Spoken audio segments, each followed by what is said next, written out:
অসম চৰকাৰৰ যেটো প্ৰভিন্সিয়েলাইজেশ্যন পলিচি সেই পলিচিটোক সংশোধন কৰি আমি এখন আইন আনিম যি আইনৰ জৰিয়তে 2006 চনত প্ৰতিষ্ঠা কৰা ৰিকগনাইজ হক মাত্ৰ তেওঁলোকক ৰিকগনাইজৰ লগত পাৰমিশন হক এনঅসি হক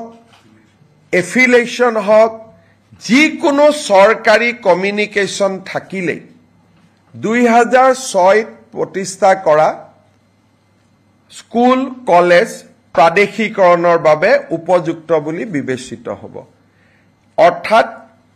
প্ৰাদেশিকৰণ আইনৰ সংশোধনৰ বাবে অসমৰ শিক্ষক সমাজে যি দাবী কৰি আছিল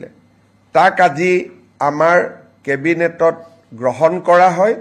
আৰু ইয়াৰ সংশোধনী বিলখনো অনুমোদন কৰা হয় এই সংশোধনীৰ ফলত কেইবা হাজাৰ শিক্ষকৰ চাকৰি প্ৰাদেশিকৰণ হ'ব পাৰিব পাৰ্থক্যটো মই বুজাই দিছো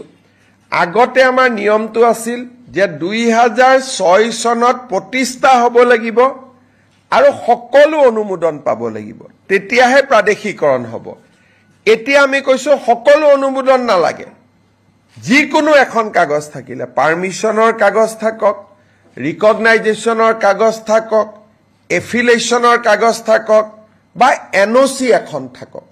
তেতিয়াও তেওঁলোকৰ চাকৰিসমূহ প্ৰাদেশিকৃত হ'ব এই আইনৰ ফলত বহু কেইখন মহাবিদ্যালয় প্ৰাদেশিকৃত হ'ব সুবিধা পাব কিমানখন কলেজ হ'ব প্ৰায় 15খন নতুন মহাবিদ্যালয় প্ৰাদেশিকৃত হ'ব স্কুল কিমান মান হ'ব স্কুলটো হিচাপ উলিয়াব দিগদাৰ কিন্তু কেইবা হাজাৰো বিদ্যালয়